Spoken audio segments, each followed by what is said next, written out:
everybody? Welcome back to another episode of the JT Sports Podcast. I'm your host, JT. Day by day, we get closer and closer, slowly but surely, to the start of the NFL season kicking off. Players are now starting to report their training camp within a week or two from now. They'll put those pads on, and once those pads get to thumping and the bumping, that's when you know that football season is officially upon us.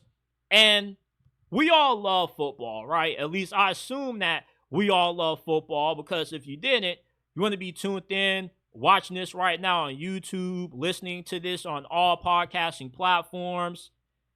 And football is the ultimate gladiator sport. When you step on that field every Sunday for 3 hours, you're trying to knock the shit out of the guy that you're lining up against. And to play this game, to make it to one of the most exclusive clubs in the world that only less than 1% of the population has access to, you got to play this game with a certain mentality. You got to have a certain level of aggressiveness and physicality to make it to the NFL and to dominate at the highest level.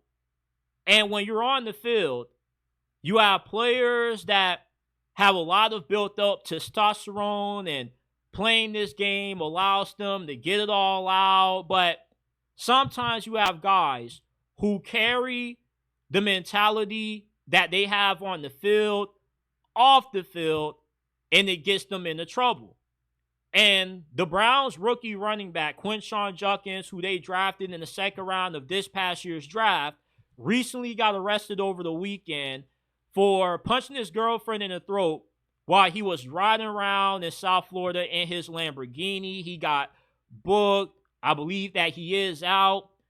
But this is a bad look for not only him, but the Cleveland Browns. Because when Quinshon Judkins was coming out of college, you didn't really hear anything bad about him outside of what happened his few moments when he was at Ole Miss. But other than that, the dude was a model citizen. All of a sudden, he gets drafted by the Browns, and the dude ends up getting into it with his girl. And oftentimes, the question gets asked, why are football players always in trouble when they are finally able to obtain their lifelong goal that they put blood, sweat, and plenty of tears in to obtain, which is making it to the National Football League, getting paid millions of dollars to play a simple sport? And it's pretty simple. NFL players are no different from me and you. The only thing that separates us from guys in the NFL is that they have millions of dollars in the bank, and most of us, like me, we don't. So therefore, you think that they would cherish the opportunity and make the best decisions possible to fumble a lifelong dream. But for some guys, though, they just make bad decisions. Just like how the average Joe Smo out there makes bad decisions. And NFL players, I feel with them being enabled to act a certain way from high school to college because they have special talents and they bring in a lot of money, they're able to get away with certain things. Same thing with celebrities like rappers. They oftentimes get in trouble, they get arrested, they break the law, but they're able to get off with a slap on the wrist because they got more money to get themselves out of those kinds of situations than what the normal person does, which if the normal person was to commit a crime that an athlete were or a celebrity were, they would end up doing prison time because they wouldn't have access to the same resources that these celebrities and athletes do. And that offends people a lot because they feel like football players should be punished as equally as everybody else. They're not above facing consequences for their action. That's what the next person is. But the difference is that when you're in the NFL, these teams are not looking for model citizens unless you play quarterback. Quarterback is the only position where you can't get in trouble off the field. You have to be the ultimate leader. You have to be the ultimate high character guy because you're the face of the franchise. Any other position, nobody really cares what you get yourself into as long as you are able to produce on the field. And oftentimes, you have players that make bad decisions either because they just lack the ability to make good decisions, or with the amount of money that they do or the amount of money that they make, they don't really put a lot of thought into thinking before they react in certain situations. And remind you that football players are already naturally aggressive as it is because of the sport that they play. They have a lot of built up testosterone. And therefore, with that, football players are more prone to getting themselves into altercations than I feel the average person is. Now, I'm not using this as an excuse to justify any of the actions of Quinshon Judkins. But what I'm trying to do is break down why oftentimes money is unable to keep these NFL players from self-destructing and sabotaging their careers. Because you probably know somebody that's a friend that always finds themselves in bad situations that they put themselves into. We all have the friend that always calls about the same problem that they get themselves into, and no matter how many times that you tell them not to do something, they do it anyway. There's players like that in the NFL. And although these guys have the ultimate blessing in the world, a lot of folks don't think about that when they've been so used to playing this game. So as soon as they get it all taken away from them, that's when reality strikes. But sometimes you have guys who just aren't right in the head. Just like the average person that you may see on the street, they may not be right in the head. They may not have the ability to have good street smarts as the next person that does. And you see that in the NFL. Just because guys are in the NFL doesn't mean that you can expect them to make the best of decisions. That's what makes them just like me and you. They're human. They make bad decisions. They make mistakes just like we do.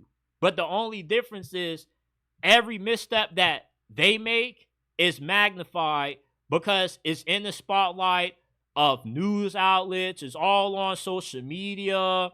And folks think that just because NFL players are at this level, they should carry themselves a certain kind of way, which is true. However, the issue is that football players are not good role models. No athlete, no celebrity actually is a good role model. So if you're looking up to these guys because you view them as guys who are what you should be, then you're being misled. And that's what I think people commonly get misconstrued about players in the NFL. They think that these guys should act a certain way because they made it to the league when they don't. And I'm not saying that they shouldn't carry themselves in a high regard, but that's just how people are. People wake up every day and make bad decisions. And in the NFL, it's no different. They bleed just like me and you bleed. So just because they got a lot of money in the bank account doesn't mean that they're going to make the right decisions just because. And sometimes having that amount of money enables them to do some of the things that they do because they know that they can get off scot-free. And Quinshon Judkins, with him being a second-round pick, he isn't going to get cut from the team unless this is something incredibly serious and the girl that he punched in the throat has, like, extreme bodily injuries. That's the only way I see the Browns releasing him, although he has yet to sign his rookie contract. And you have a guy in Mike Green who got drafted by the Ravens who had 2 SA cases against him. And you want to know why the Ravens don't care, why the Ravens are ignoring those things? Because in the NFL, unless you play quarterback, you're not looking for good people. You're just looking for the guys who have the talent to catch the football, execute the plays that's asked of them, and to help their teams win. And as long as they do that, you know, people can really care less what they do off the field unless you pull like Aaron Hernandez or Ray Rice. And I'm not condoning what these guys do, but I'm explaining to you all why money can't stop NFL players from making the bad decisions that they do. They say that money doesn't change you it just further enhances who you truly are. So if you were somebody that was already beating on women before you got to the NFL, you're probably going to be a little bit more likely to continue to beat on women because you were getting away with it before you got to the NFL, and now it's even easier to get off with it because you can just pay somebody some hush money not to say anything about it. They can sign an NDA, or if they do take you to civil court, you can afford a good lawyer as opposed to the regular citizen who doesn't have access to that kind of money to get themselves out of those kinds of binds. Money doesn't stop NFL players from making bad decisions, and making it to the NFL doesn't stop them neither. If anything, it further enables that behavior because since they have certain status, they know that they can get by despite some of their actions being as despicable as what they tend to be at times. And it's disgusting. I don't agree with it, but in the NFL, it's a production-based business. People are willing to overlook your character. They're willing to overlook some of the things that you get into off the field to a certain extent, as long as you are a good football player, as long as you are a good rapper, as long as you're able to put the ball in the net. Teams are willing to overlook everything that comes with you if you're good at this sport. And that's why money doesn't stop these NFL players from self-destructing, because the NFL doesn't really care if these players self-destruct as long as they don't do it to such a bad point to where it tarnishes the reputation of the league. They go out and they commit a crime to the degree of Aaron Hernandez or Ray Rice. It's all on camera and it's just a brutal occurrence. They could care less because these guys get paid a lot of money, and on the back end, the NFL gets a lot of money in return from these guys on the field. Same thing with the teams. That's why the question that's been asked countless times when guys like Quinshon Judkins get in trouble, why do these guys not care about them jeopardizing their careers? Why do they not care about sabotaging everything that they've worked 18, 19 years of their life to obtain? And that's simple. Because the league doesn't really care. They don't do a great job holding these guys accountable. And with the money that they have to the best lawyers and whatnot, they're able to get themselves out of these kinds of situations. And some of these guys just don't have the best critical thinking skills. So that's why money can't change a lot of these guys. Making it to the NFL can't change them either. And you see them self-implode like how Quinshon Judkins did this past weekend.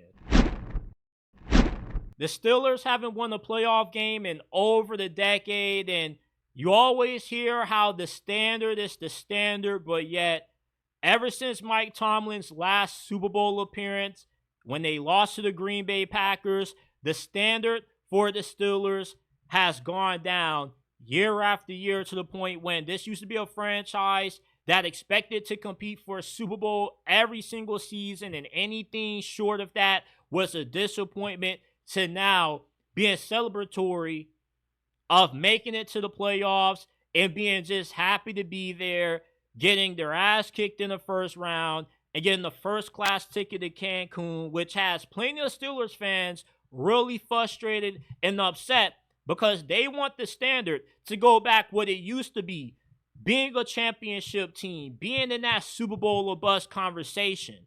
And that's why the cries for Mike Tomlin to get fired have never been louder. But here's the thing. Mike Tomlin is never going to get fired.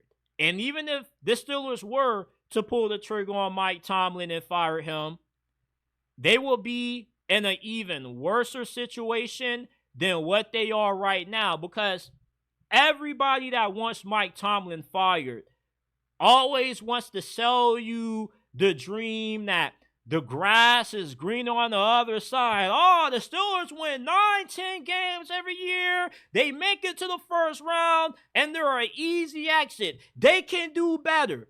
How do you know the Steelers can do better? Because for as many as you guys who believe that the Steelers can do better, you overlook that the Steelers can do a lot worse than the coach that won't bottom out. Mike Tomlin, you know with him that you're going to have a guaranteed winning season no matter who you have at quarterback. You're guaranteed to win 9, 10 games with him. Anybody else, there's a higher probability that the Steelers miss on their Mike Tomlin replacement and they had to rebuild. Oh, well, rebuilding doesn't sound that bad. Yeah, it doesn't sound bad for the Steelers to rebuild, be bad, get a few high draft picks for 2 to 3 years, and they end up landing some franchise cornerstones. But what if the Steelers are stuck rebuilding forever? Like how the Jaguars, the Browns, and the Jets have been for over the last decade. You see, as easy as it is to believe that the Steelers could find a replacement for Mike Tomlin that can get them further in the playoffs, they can just as easily, if not more easily, find a replacement that is worse than Mike Tomlin, and the Steelers end up being what the Cleveland Browns currently are right now, the biggest laughingstock in the NFL. You see, the Steelers have only had 3 head coaches in over the last 55 years. We've had more popes than the Steelers have had head coaches. That shows you that this franchise is all about stability. And the main reason why the Steelers have been a consistent model for winning in the National Football League is because of Mike Tomlin. And what folks overlook about Mike Tomlin, because they pay too much attention to his flaws, is that Mike Tomlin has been a Band-Aid for a lot of cracks in the Steelers front office. Kevin Colbert is one of the best general managers of the 2000s and 2010s, but his last few draft classes were less to be desired. And this is also the same organization that forced Mike Tomlin to draft Kenny Pickett, that forced Mike Tomlin to hire Matt Canada. So if it wasn't for Mike Tomlin being the great coach that he was, being able to turn shit into gold, still making a bad situation into a good situation, the Steelers could easily find themselves on the bottom of the totem pole in the NFL.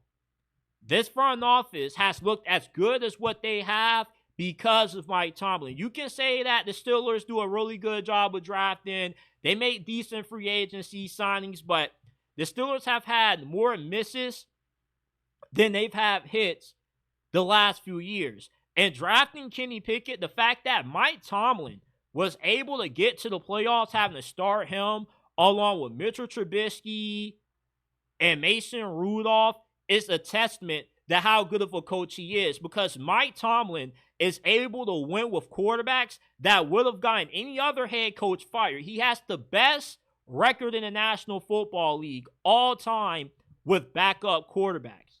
So imagine what Mike Tomlin could do if he gets a franchise-changing quarterback in next year's draft, like a Lenore Sellers or a Garrett Nussmeier, and a conference that's home to aliens at quarterback. Will Howard isn't going to be good enough to get the Steelers back to the standard that fans have grown accustomed to during the 2000s and the early 2010s. All the Steelers would be doing is giving Mike Tomlin a plastic knife and a gunfight going into the playoffs. You can say, well, Mike Tomlin had Big Ben and didn't do too much in the telling of his career. You're right. But you're also disingenuous to put all of the Steelers' shortcomings in the playoffs all on Mike Tomlin. Mike Tomlin wasn't the guy who had 4 or 5 turnovers in the first quarter of that wild card round loss to the Cleveland Browns in 2020. Mike Tomlin wasn't the guy who was turning the football over like he was Santa's helper when the Steelers got upset by the Jacksonville Jaguars coming off a bye week. You see, there's a lot of context that gets left out for the folks who scream that the Steelers got to fire Mike Tomlin. Mike Tomlin was able to get a Hall of Fame career out of Antonio Brown, who hasn't been able to stick anywhere else that he went for long, and also finds himself in a legal situation with a warrant out for his arrest. Mike Tomlin is the epitome of stability. And the fact that people want him gone because it's this belief that the Steelers can do better is rooted in this dream that the Steelers can do better, even though they have a higher chance of doing a lot worse than Mike Tomlin? And what if the wishes that many Steelers fans have do come true of Mike Tomlin getting fired, and they end up hiring the next Urban Meyer or the next Bill O'Brien? Would you want Mike Tomlin back? Would you recant those wishes that you have? Because the grass isn't always greener on the other side, as the old saying goes. I'm not saying that the Steelers need to keep tolerating mediocrity out of Mike Tomlin, but at the same time, though, it's pretty freaking hard to find a head coach that will always have you in the playoffs. And maybe you feel like it's worth rolling the dice and taking the risk. But you know what they say, certain risks that you take, you're not able to bounce back from if they don't pan out. And if the Steelers fire Mike Tomlin and they are unable to find a suitable replacement for him that's able to elevate the Steelers back into the Super Bowl picture, they risk becoming what the New York Jets and the Cleveland Browns are right now. Nice guys always finish last, and that's why Mike McDaniel currently finds himself on the hot seat going into this season, because his players have no respect for how nice he is. He's too soft, and we wonder why the Dolphins always fold during the second half of the season, why they can't win games in cold weather, why they continue to get their butts kicked every time they play the Buffalo Bills, and why this team struggles to win games against good teams, because they lack physicality. And that's because Mike McDaniel isn't able to coach his players hard. Vic Fangio, when he left the Dolphins for the Philadelphia Eagles, he did it not just because the Eagles were a better opportunity for him, but because he knew that his coaching style didn't mesh well with what the Dolphins players were used to. Because look at how Mike McDaniel treats them. He treats them as if he's a fan instead of treating his players as if he's the coach. And that's why Vic Fangio's coaching philosophy didn't work in Miami, because they couldn't be coached hard because Mike McDaniel is used to coaching them soft. When Mike McDaniel at the end of last season came out openly and said that guys were showing up late to meetings and practices, and it didn't matter how much he fined them, they still will come late, that was because those guys had no respect for him. You can be a nice guy, but still be able to demand the respect of your players. Like Andy Reid, he's a nice head coach, but when he has to get in the guy's ass and he has to snap on somebody for missing an assignment or not knowing the play, he has no problem doing so. Same thing with Sean McVay. He's a well-likable guy, but when it comes time to execute on the field, if you don't do your job, he will get on you. Same thing with Mike Tomlin. All of the best coaches in the league, to some capacity, are well liked by their players, not because they're super friendly, but because the coaches are able to get the best out of their players, because they're able to come down on them at times when they need to be. When you have a locker room full of guys that are all kinds of different ages, from early 20s to mid 30s, you have to be able to get these guys to buy in to your culture. And the Miami Dolphins are not fully bought in under Mike McDaniel. Bradley Chubb last month came out and said that the team wasn't all in on winning. They weren't all in on trying to buy into Mike McDaniel. They tried to dip their feet in the pool, and they didn't want to hop all in because there was no respect for him. And when you have no respect for your head coach, you get a guy like Tyreek Hill that feels like he can do whatever he wants. You get somebody like Jalen Ramsey that becomes so toxic in your locker room because he's not receptive to you as a coach, and other players are seeing that. And then those guys end up following the same path that Jalen Ramsey is, with him being a leader, not respecting you. How else do you feel your players are going to feel towards you? If the guy that you assign that captain badge on the side of their jersey to doesn't really view you as an authority figure, at least one that should be taken seriously, the rest of the team is going to view in that way as well, which is why Jalen Ramsey had to get traded.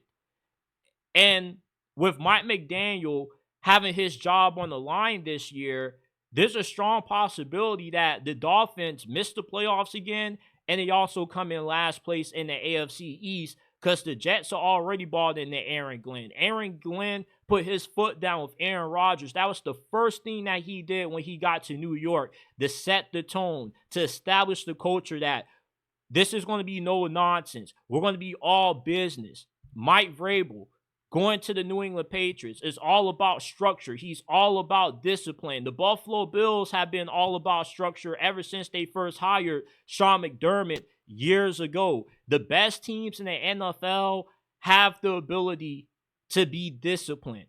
And the Miami Dolphins are far from that. They're not disciplined. They're not physical. And guys look soft anytime they go up against good teams. Football is a sport that's rooted in physicality. You cannot win in the NFL by having this finesse mentality. And they say that the team embodies the personality of the coach. And the Miami Dolphins perfectly embody what Mike McDaniel is. They're soft. They struggle to establish themselves on the line of scrimmage, which is why the offensive line is always bad, why Tua constantly gets hurt, why they constantly have negative rushing plays behind the line of scrimmage, and why the defensive line doesn't play as good as what the talent they have on that side. When you have a coach that's soft, you end up having a soft team. Mike McDaniel is all about spreading the football out, trying to beat you with finesse, trying to beat you with speed, and try to punch your face in, trying to sucker punch you. And that's why the Miami Dolphins cannot win cold weather games and why they suck during the second half of the season. Because after Thanksgiving is when the real football season begins. That's when the pretenders separate themselves from the contenders. And something that contenders always have is that mean streak. They have that toughness. They have that grit. The Miami Dolphins don't have that under Mike McDaniel. And when Tua got injured last year, you saw this team completely fall apart because they didn't have that will to win, because they didn't have a coach that they were able to buy into. Mike Tomlin had so much success with backup quarterbacks because his team is fully bought into him. But when Tua went down, the rest of the Dolphins season went down with it. And with Mike McDaniel being an offensive-minded coach, he should be able to somewhat elevate whatever backup quarterback that he has on the roster, and he was unable to do so. Not just has Mike McDaniel been exposed for being an overly nice guy, but his scheme is starting to be exposed. The way that these good teams play the Miami Dolphins, that's why they're unable to have a lot of success on offense when they go up against the Buffalo Bills, because coaches have Mike McDaniel figured out, and the rest of his team has him figured out as well, that this is a guy that I can do whatever on. He's a guy who's not going to hold me accountable in film. I can miss the assignment. I can take plays off, and he's not going to do anything about it because he's too soft and he can't handle confrontations. And this may seem like I'm getting a little bit personal, but when you watch the Dolphins play, they perfectly embody the personality of Mike McDaniel. Mike McDaniel is one of those guys that's meant to be a good coordinator, but as a head coach, he just doesn't have what's necessary. He isn't mean enough to be a leader of men. Brian Flores was the complete opposite. He was too mean. He OD'd with holding guys accountable and trying to show tough love to the point where he destroyed the confidence of the guy that he invested a first-round pick into. You have to have a balance. You have to know when to be hard on guys and when to be able to uplift guys, when to be friendly. Sean McVay does it perfectly well. And even Sean McVay has had some moments when he's had to be cutthroat, where he really likes a guy, but he still has to get rid of him for the betterment of the team. Mike McDaniel doesn't have to respect up his players because he's too nice, and that's why nice guys always finish last, and that's why the Dolphins run the risk of finishing last in the AFC East this year, missing the playoffs again, and Mike McDaniel ended up getting the pink slip when this season is over. JJ McCarthy is entering his first season as the Vikings starting quarterback, and he has no more time to develop. The Minnesota Vikings are in win-now mode. They have went all in. They capitalize off having JJ McCarthy on a rookie deal. And JJ McCarthy is in the prime situation that everybody says a young quarterback needs to be in to succeed in the NFL. He has an elite offensive-minded head coach and Kevin O'Connell, an elite supporting cast throwing the Jay Jettas, one of the best receivers in NFL history, an elite offensive line with a really good run game, and an elite defense to back him up. There is no more time for JJ McCarthy to develop. So if he struggles throughout this season, no fans of Minnesota can say, oh, he's a young quarterback. He needs more time to develop. He needs a better situation around him. When JJ McCarthy has a tailor-made situation for him to come in and play at a high level. The Vikings don't need JJ McCarthy to play like an MVP level quarterback to compete for the Super Bowl this year. All they need for him to do is take care of the football, be able to make good decisions, make big throws downfield to one of the best receiving corps in the game. And that's all he's going to need to do for the Vikings to have as good as a season this year as what they had in 2024. This is a perfect situation for a young quarterback to be in. And if JJ McCarthy ends up struggling, not only is he going to waste a Super Bowl level roster, but Justin Jefferson is going to become unhappy because Justin Jefferson, up to this point in his career, has been accustomed to having good quarterback play, from Kirk Cousins to Sam Darnold last year. JJ McCarthy struggling would be something new to him, and it would be something that he definitely wouldn't be willing to put up with for too long until he gets frustrated. You see, what fans get misconstrued is that they think just because the team has a young quarterback, the rest of the team is just going to be okay with him not playing good football. When if you were on that field, you want to be thinking, oh, I got a young quarterback. I got to be a little bit more patient. No, they want to be able to make plays, and some of these guys have to make plays so they can get a bigger bag. So if JJ McCarthy isn't good and he ends up struggling, then he ends up messing up bags for people. He ends up holding back a championship team, and he risks putting the Minnesota Vikings in a bind where the defense has to carry the team throughout the season, which they definitely could do. But the more that you ask your defense to do, the more you increase the wear and tear on them throughout the season, to when eventually you get to the final month in December when you're trying to make a playoff push and the defense is tired because they've had to carry an incompetent offense due to incompetent quarterback play, and that's when things go awry. And Minnesota could easily find themselves from being in contention for the NFC North title last year to being in last place in this division if JJ McCarthy doesn't play good football, because every other team in the NFC North has a good quarterback. Caleb Williams should look very good this year under Ben Johnson. The Detroit Lions have Jared Goff. The Green Bay Packers have Jordan Love. There is no room for struggling quarterback play out of JJ McCarthy, because the Vikings could easily go from being one of the best teams in the league to one of the worst teams in the league within the span of one offseason. And then if JJ McCarthy starts to struggle despite being in a great situation, then you start having the rumblings of him maybe being a bust, because when the Vikings took him 10th overall, many folks viewed it as a reach due to JJ McCarthy not really being asked to do much during his time at Michigan, when he was pretty much a handoff merchant. And when he was asked to carry the team to a win, he struggled, i.e. his playoff debut a few years ago against TCU when they lost that game and he threw multiple interceptions in it. The Vikings have a lot riding on JJ McCarthy this year, to where if he struggles and he's not good at all, There isn't no excuses because he's not in a great situation, because he is. There isn't no he's not getting good coaching, because this is the same coach that led Sam Darnold to the best season of his career and had him playing MVP football.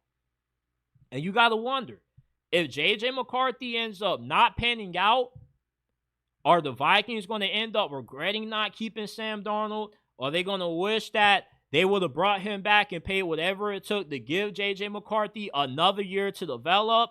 Then you got Vikings fans who start panicking about the long-term outlook that the Vikings have at quarterback, because you won't know what to think of JJ McCarthy entering his third season in the league, his second year as a starter, because you won't know what to expect from him. You'll say, okay, he wasted a really good team his first season. That essentially was his rookie year.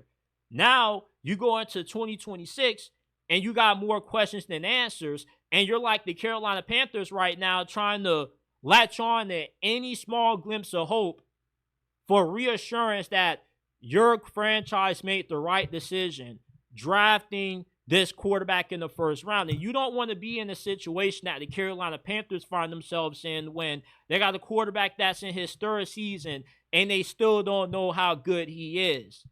JJ McCarthy doesn't have time to develop.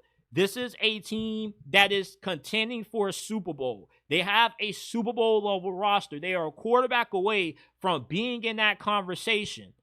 And sometimes going into a great situation like this can be the detriment of a young quarterback's development, because the franchise that they go to that's built to win expects too much too early, and the expectations, the pressure ends up being too much for them. And then you'll have folks saying, well, we got to be more patient with quarterbacks. We got to learn how to give quarterbacks 3-4 years to develop. Waiting 3-4 years for a guy to develop kind of defeats the purpose of taking advantage of a rookie quarterback like JJ McCarthy on the cheap contract, because the Minnesota Vikings feel like their window is now. Their time is now to strike and win a Super Bowl while they're able to build such a great team around JJ McCarthy, because they're paying him pennies and nickels compared to what some of the best quarterbacks in this league are getting paid.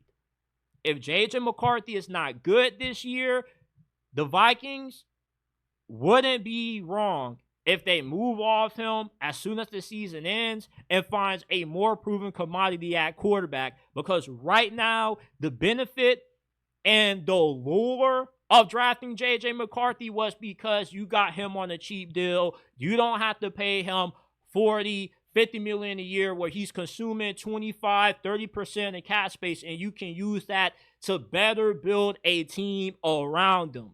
There are no excuses that anybody should be making if JJ McCarthy struggles this year that he needs more time. I expect JJ McCarthy to be pretty good this year. I'm not expecting him to be Jaden Daniels, Bo Nix. I'm just expecting him to be top 15 level material, and that alone should be good enough for the Vikings to be in the Super Bowl discussion. But if they can't get that, and this is another similar situation to what the 49ers were in with Trey Lance, the Vikings, unlike San Francisco, may be unable to bounce back from this one. The Kansas City Chiefs and the Buffalo Bills are praying right now that Jaire Alexander is unable to stay healthy for the Ravens, because if he does, the Ravens are smacking them in the playoffs. Mahomes, he's getting whacked. He's not going to be able to complete a pass against this Ravens defense. Josh Allen, same thing with him. This is the best secondary in NFL history. You have 3 All-Pros, Kyle Hamilton, Marlowe, and you add Jaire now, and that's not even including the fact that you got Nate Wiggins coming off an incredible rookie season. You somehow were able to steal Malachi Starks in the first round, and you got Chidobe Awuzie as your depth. There is no way that the Baltimore Ravens do not win the Super Bowl this year. I'm sorry, if you are a Bills fan or a Chiefs fan, How are you going to be able to score in this defense? Lamar doesn't even need to play good on offense because the defense is going to be good enough to get the job done if he doesn't. It doesn't matter if you think Lamar Jackson is a choker. When he's not, the Ravens are the only thing that has slowed down Lamar from getting that Super Bowl ring, and he's going to get it now that he is reunited with his best friend from the University of Louisville. Them Louisville boys are cut different. When Jaire Alexander is on the field, he is a top 3 corner in the game. That is undisputable. There is no argument that you can make against it. Look at the numbers. Nobody throws his way. And when you do throw his way, when you do get ballsy enough to test him, he makes you pay. The Ravens already had a lit defense. Now, their defense is pretty much to the point where it's impossible to score on him. The Ravens defense that they have entering this season is better than a Legion of Boom. And that may be hyperbole. You may think that I'm exaggerating. No, I am being dead-ass serious when I say this. The Seahawks didn't have this much talent in their secondary as what the Baltimore Ravens currently have right now. Mahomes' receivers already weren't that good last year. Yeah, you got Hollywood Brown. You got Rashee Rice fully healthy. You got Xavier Worthy in year 2. They are getting scrapped up by this Ravens secondary. Which cornerback is going to get scored on by any other Chiefs receivers? I can't see a single one giving up any touchdowns. Josh Allen, same thing. What receivers is Josh Allen throwing to? What, you got Khalil Shakur?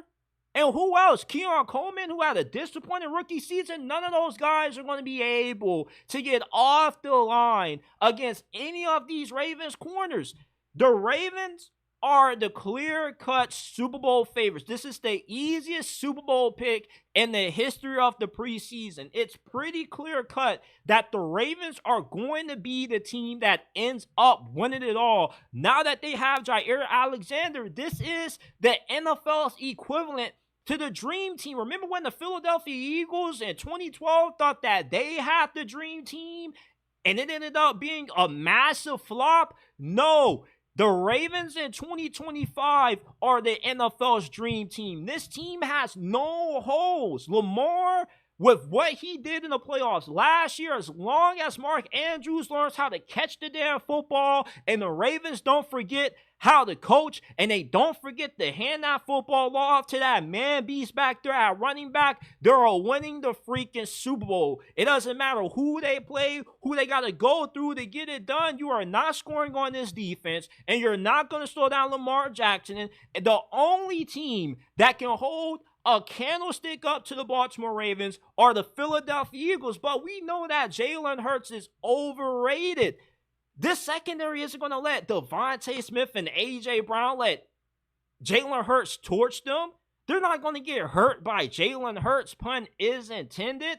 And even if the secondary does end up getting beat occasionally, you're not going to have that much time to take advantage of it with how good this defense is. Calvin Noy is coming off a productive year. Justin Matabuke is one of the best interior pass rusher defensive linemen in the league. Got Adolphe Owe coming off a breakout season. We don't need to play a single game of the regular season to know that the Baltimore Ravens are going to be the team that ends up winning the Super Bowl as long as Jaire Alexander stays healthy.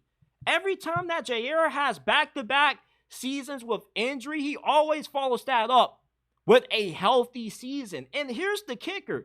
The Ravens don't need Jaire Alexander to stay healthy for the entirety of the season. All they need is for him to be healthy when it matters the most, the month of January. And if that happens, the Bills, the Chiefs, whoever else that you think is going to be a Super Bowl contender this year is going to be in trouble. They're not going to be able to stop this team. How can you score on a team with a secondary this unfair? The NFL should have prohibited the Ravens from getting Jaire Alexander. There is just no way I can fathom anybody stopping Lamar from getting his now that the Ravens have Jaire. And let's not forget about what they got on offense, too. They're just as loaded on offense as what they are on defense. Good luck to Mahomes. Good luck to Josh Allen. Go ahead.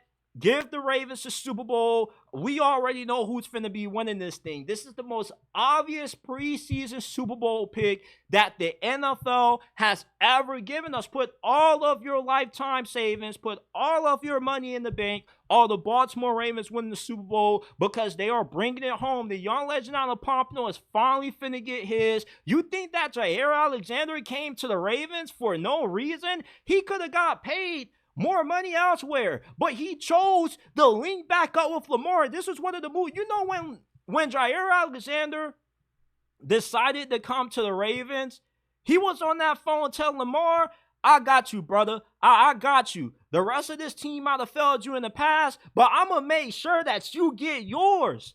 Jaire Alexander did Lamar a solid coming to Baltimore. He didn't have to come to the Ravens. There were other teams bidding for his services. He came to help the young legend out of Pompano submit himself as the greatest quarterback in NFL history, and that's exactly what he's finna do. You can be a Bills fan, a Chiefs fan, whoever, and get mad how you want to, but tell me what receiver is finna score on anybody on this Ravens secondary. There's nobody that's on the level of a Jay Jettas. Hell, we know we can't even trip on Jamar Chase and T. Higgins because we know that they're not going to make it to the playoffs. They're a bona fide 7-on-7 team. Nobody in the NFL is scoring on this Ravens defense, and you're not stopping them from winning the Super Bowl. Just go ahead and quit while you're ahead, man. You have no shot at stopping the Baltimore Ravens. I'm sorry. Not sorry. Bills, Chiefs, I will see you when the 2026 NFL season kicks off. If Jaire isn't back playing for the purple and black, it is over. It's over. It's that time of the year when the offseason is about to end, training camp is starting up, and the NFL season is just around the corner. I want to give you guys my top 10 quarterback rankings entering this season. All I ask is before you call me an idiot and you say I don't know ball down in the comment section, please drop your top 10 quarterback rankings. If you believe that I'm such an idiot and you can do so much better, let's see you do this better than me down in the comment section down below. So before you come for my throat, I want to see your top 10 quarterback rankings. If not, what your opinion is doesn't matter if you're not bold enough to drop your top 10 rankings. At number 10, starting off, I got Brock Purdy. Is he the most talented quarterback in the league? No. Has he benefited from having a good supporting cast? For the most part, yes. But he is a large reason for why the 49ers have been successful these last couple of years, minus last season under Kyle Shanahan. What was the brother supposed to do when he was down the majority of his best players? For the most part, he's been really consistent, especially in the playoffs. He's had the 49ers a game shy of the Super Bowl for the past 2 years that he's made it to the playoffs. And he's not the reason why the 49ers lost to the Kansas City Chiefs in the Super Bowl a few years ago. I blame that on Kyle Shanahan deciding to ask his defense to stop the boogeyman with the game on the line instead of going for it on fourth down when he had an opportunity to seal the deal. Brock Purdy played as good as what you possibly could against Patrick Mahomes, and I put him in over other quarterbacks that aren't on this list due to his playoff success. And even though he has had a good team, there's plenty of quarterbacks like Lamar, Dak Prescott that have talented teams, and they fail to deliver the majority of times come the postseason. So I'm giving Brock Purdy his fair due respect that he deserves. At number 10, Jared Goff is my 9th ranked quarterback entering this season. He consistently plays high-level football. He's really accurate. He normally doesn't turn the football over that much, although he is prone to have a few turnover games where he has like 3-4 interceptions, like what we saw last year when the Lions were able to get a win over the Houston Texans. But ever since he got traded from the Rams, he has played the best football of his career. He is consistently in the MVP conversation. And in the playoffs, I feel last year against the Commanders, he didn't play that well. But the year before that, he was really good. And he does have a good team around him, one of the best O-lines in football. He has a good group of wide receivers to throw the ball to. But Jared Goff, without a doubt, is one of the more consistently efficient quarterbacks in this league. And we seem to forget that he was a number one overall pick nearly a decade ago. So the talent level definitely is there. He's my 9th-ranked quarterback entering this upcoming season. CJ Stroud, coming off what most proclaim as a sophomore slump, I rank him as the 8th best quarterback in the league right now because, yes, last season he came back down to earth a little bit compared to how well he played in his rookie year, but the Texans' offensive line was bad. The play calling wasn't good. The receivers were dropping like flies left and right, and yet CJ Stroud still got the Texans to double-digit wins. He won another playoff game, and he played his best football when the Texans needed him to the most in that wild card round game against the Los Angeles Chargers. Let's not forget when he had that drop snap on 3rd down, he picks it up. It looks like he's about to run out of bounds, and then he ends up throwing an absolute dime across the middle of the field, and that play right there completely showed me why CJ Stroud is one of the premier quarterbacks in the National Football League. And hopefully with the Texans revamping that offensive line and having some better receivers, we will see CJ Stroud rebound from that sophomore slump. But I really can't call it a sophomore slump when he played pretty well in the playoffs, and that's all that really matters to me. Even when they lost the following week, I still felt like he played pretty good considering the talent that he had to work with. Number 7 is that man, Matthew Stafford. And you can argue that Matthew Stafford should be a lot higher on this list because he still has one of the strongest arms in the league. He does all kinds of crazy no-look passes, and he's the toughest quarterback in the league, in my opinion, in terms of being willing to take a big hit to deliver an accurate dime downfield. Matthew Stafford, with a few more years, 2 or 3 with high-level play like what he's had since he got traded to the Rams, I definitely think that he will be in the Hall of Fame. And I think there's a strong possibility that maybe we see Matthew Stafford win another Super Bowl this year with what he has to work with. I don't really think you can go wrong having Matthew Stafford still in your top 10. Some people kind of forget that Matthew Stafford is still playing really good football. Jalen Hurts comes in at the number lucky 6 for me. And yes, I view him as an elite quarterback. Like Brock Purdy, he does benefit from having a really good supporting cast. But one thing that you got to give Jalen Hurts credit for, which is his best trait that he does better than anybody else, is he always plays elite football in the biggest games. And the guy has gone toe-to-toe, even outplayed Patrick Mahomes the 2 times that he has faced him in the Super Bowl. And the first time he went against Mahomes, if it wasn't for that scoop and score fumble that he gave up, maybe the Eagles walk away with the win in that game. And that game did come down to a 50-50 pass interference call on Juju Smith-Schuster. So who knows what would have happened if that call never took place. Jalen Hurts, you got to give the brother credit when credit is due. Lamar, Jared Goff, Josh Allen, they all have stacked teams. And yet Jalen Hurts is the only one of the bunch that's been able to take down the boogeyman in the Super Bowl. Jalen Hurts is the only active quarterback that has beaten Patrick Mahomes in the biggest game. He has the right to only one other quarterback to say that they've beaten Mahomes in the biggest game, the biggest showcase, the showcase of immortals, that being Tom Brady. So say what you want to about him being a high-level game manager, him having a stacked team. You got to give him credit for showing up in the biggest games. Anytime the Eagles lose, I don't really find myself blaming Jalen Hurts that much in a loss. Now we start off my top 5. I got Jaden Daniels as the 5th best quarterback entering this season. I know that this is going to be extremely controversial. My reason for why I have Jaden Daniels this high is because I don't need another season to know how good this dude actually is.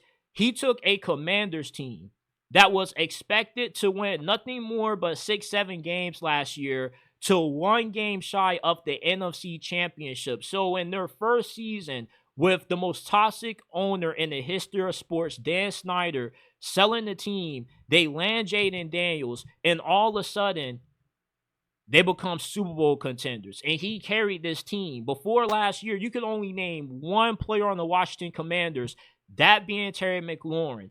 If he was on a team as good as Philadelphia, the Buffalo Bills, you put him on any Super Bowl caliber roster, he would have been good enough to be in the Super Bowl last year. He already went toe-to-toe with Joe Burrow. He's already gone toe-to-toe with Jalen Hurts when he's had a relatively decent supporting cast around him. He's been really effective when he hasn't been rostered to death. He takes care of the football. Not only does he take care of the ball, but he's one of the most accurate quarterbacks in the league. He has a freaking computer. And he also is a really good runner as well. I got to say, I'm saying really good. He is an elite runner. He's the closest thing that the NFC has to their version of Lamar. But if he builds on what he did last season, there's a possibility that around this time next year, Jaden Daniels is the best quarterback in football.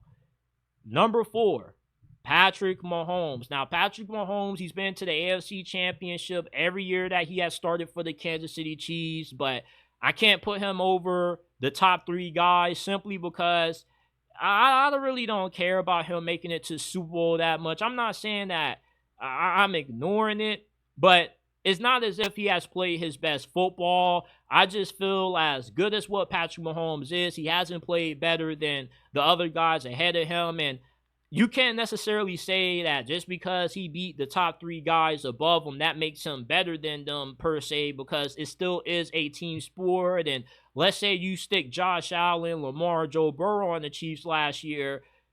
Do they still not make it to the Super Bowl with those guys? Not trying to tear down Patrick Mahomes. He still is elite. He still has been able to go to 3 straight Super Bowls despite not having the greatest group of receivers around him, despite the offensive line not being good. He's the definition of an elite quarterback. He's been able to elevate a team that without him, if you stick a Jared Goff or a Brock Purdy on this Kansas City Chiefs squad, they don't have nowhere as near the success as they do with Patrick Mahomes. So I'm giving him his respect, but Joe Burrow was better than me last year. And if the Bengals would have made it to the postseason and the defense didn't spell him, he definitely would have ran away with the MVP award. The guy had to be Mr. Perfect for the Bengals to have a shot in every game that they played in last year. And every loss that they had, Joe Burrow was never really the reason.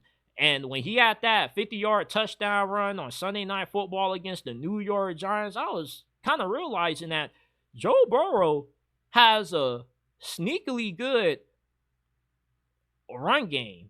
And you wouldn't think of that, but the guy is really nimble, really shifty. Not like Lamar or Jaden Daniels or anything, but if you give him some green grass, he can definitely make you pay. He's really elusive.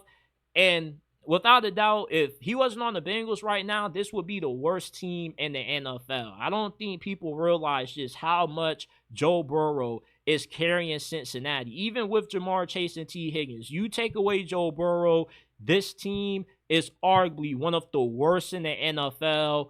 So like Mahomes and Jaden Daniels, Joe Burrow is the definition of what an elite quarterback is in my book. Can you do more with less? Let's not forget, 3 years ago, he went to the Super Bowl with one of the worst offensive lines to ever make it to that game in the modern era. Josh Allen, the reigning league MVP, I have at number 2. Josh Allen continues to put up incredible numbers year after year. The Buffalo Bills have an opportunity to win the Super Bowl every year that he's healthy. And you make the argument that last year Lamar should have won MVP. The season before that, Josh Allen should have won it. But what impressed me the most about Josh Allen last year is that his turnover numbers greatly decreased. Last season was the most efficient season of his career. And if he continues to sustain that level of efficiency, I could see him winning a few more MVPs.